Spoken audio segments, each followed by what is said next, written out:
Graça e paz, meus irmãos. Espero que você esteja bem.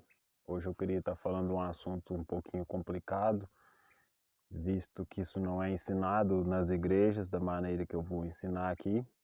Já vi várias interpretações desse texto, mas não achei nenhuma conivente com os ensinamentos de Cristo. É sobre a parábola do mordomo infiel, que é conhecida assim.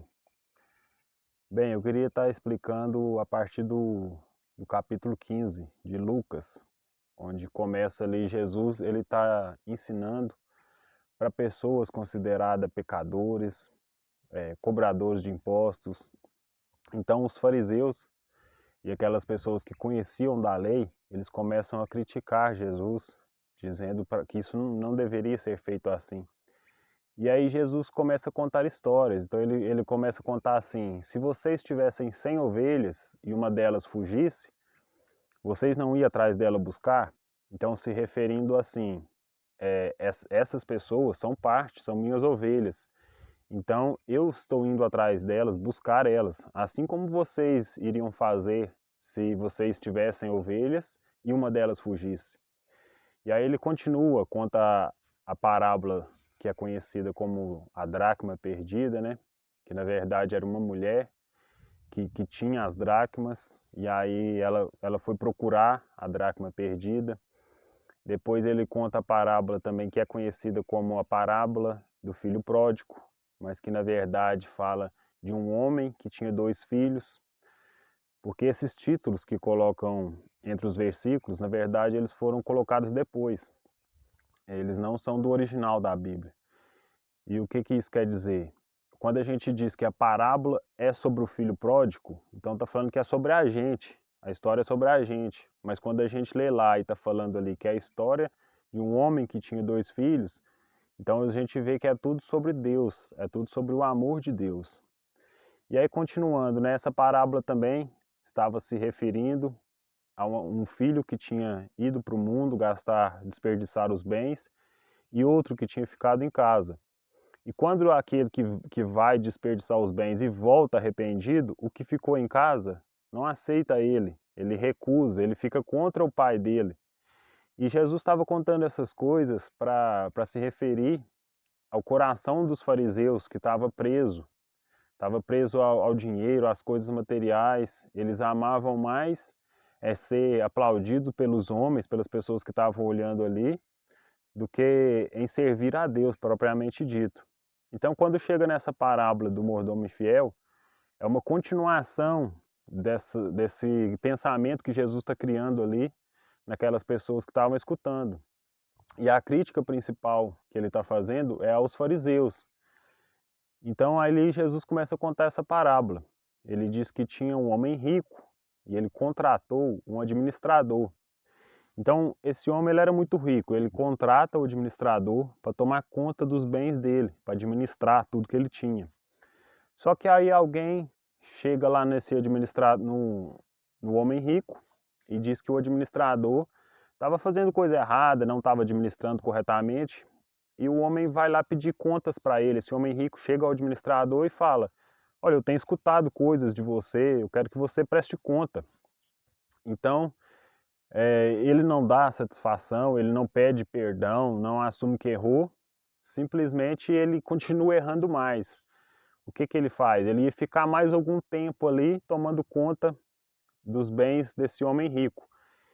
E aí ele chama uma pessoa que devia ao patrão dele e ele diminui a dívida. Por exemplo, se a pessoa estava devendo R$ 1.000, ele mandava escrever 800. E assim sucessivamente. Se a pessoa devia 600, ele escreveu, não, pode escrever 300. Então ele estava sendo mais infiel ainda. Ele estava usando o que não era dele, ou seja, os bens desse homem rico, para obter um benefício próprio. Para que quando o patrão dele mandasse ele embora, ele teria algum tipo de retribuição daquelas pessoas que ele diminuiu a dívida. E aí, quando o homem rico vê aquilo, ele se admira, ele olha e fala: não, mas que cara inteligente, né? Esse cara realmente, ele foi inteligente. Então aí o versículo 8, o 8 e o 9 principalmente, é onde eu acho que está que ele foi traduzido da maneira errada, eu não estou dizendo que a Bíblia está errada, porque a Bíblia, o Novo Testamento, ele foi escrito em grego. Então, quando as pessoas foram traduzir, eu creio que o versículo 8 e o versículo 9, eles foram traduzidos da maneira errada. Por que disso? Porque o que diz nesses versículos, eles contrariam o que Jesus estava dizendo antes e o que Jesus estava dizendo depois. Então, qual que é a minha tradução que eu acho mais correta? Eu busquei no original, eu estudei bastante, eu escutei muitas pregações sobre essa parábola. O que Jesus disse ali no 8, ele disse assim, que aos olhos desse homem rico, o que o servo estava fazendo era correto, é algo bom. E é o que a gente vê hoje, as pessoas olham e vê alguém se dando bem, fazendo alguma coisa errada, mas se ela está se dando bem, aos olhos das pessoas do mundo, que não são pessoas que têm o mesmo pensamento que Deus tem, aos olhos dessa pessoa, ele está fazendo alguma coisa, uma coisa certa, ele está sendo inteligente, porque ele está passando por cima de outro. A gente vê isso aí em pessoas que fazem, por exemplo, que fazem troca, e aí tipo vai trocar um carro, e aí ela coloca um monte de peça ruim naquele carro para vender o carro. E aí aos olhos das pessoas do mundo, oh, poxa, que cara inteligente, né? Ele colocou umas peças ali, umas peças ruins e vendeu o carro caro. Mas isso aos olhos de Deus, isso não é algo correto, porque a palavra, inclusive, manda a gente pensar no outro mais do que em nós mesmos. Então, olha para você ver que coisa fantástica é o pensamento do Senhor, muito contrário ao pensamento dos homens. Então, o que Jesus está dizendo ali no versículo 8 é que realmente aquele homem rico, ele admirou aquela atitude daquele administrador. Ele foi muito astuto. Olha para você ver, ele não tinha mais condição, ele não queria trabalhar, ele não queria pedir esmola, então ele usa aquilo que ele tem para garantir um benefício depois. Então aquele homem admira ele. Só que aí Jesus disse assim, que aos olhos das pessoas desse mundo, os filhos da luz, eles são menos astutos que os filhos das trevas. É isso que Jesus está dizendo. Aos olhos das pessoas do mundo, não aos olhos de Deus. E aí o 9, o que Jesus está dizendo ali, é assim, ali tem um ponto de interrogação, que na verdade na língua grega, pelo que eu estudei, não existe o ponto de interrogação, então vai mais pelo jeito da gente interpretar. A gente lê e interpreta onde que estaria esse ponto de interrogação. Então eu acho que no versículo 9 é onde existe um ponto de interrogação, é onde Jesus está dizendo assim, aos olhos dessas pessoas que agem assim, isso está certo, mas aos meus olhos não. Vocês acham que vocês agindo dessa maneira, vocês vão conseguir entrar no reino dos céus? E o porquê que, na minha opinião, esse versículo 9 ele foi traduzido da maneira errada? Bem, porque a gente fazer uma exegese, a hermenêutica do texto, o que é isso? É quando a gente analisa o começo e o final ali, o contexto da história, quando a gente não coloca a nossa própria opinião dentro do texto, a gente realmente quer saber o que o texto diz e não o que eu quero que o texto diz. Se a gente analisar ali o que Jesus vinha dizendo e o que ele diz depois, a gente vê que tem alguma coisa errada com o versículo 9. Os irmãos aí analisam o que eu estou falando, estudam, para vocês entenderem. A partir do versículo 10, Jesus vem dizer ali que se você não é fiel àquilo que não é seu, quem vai lhe dar o que realmente é seu?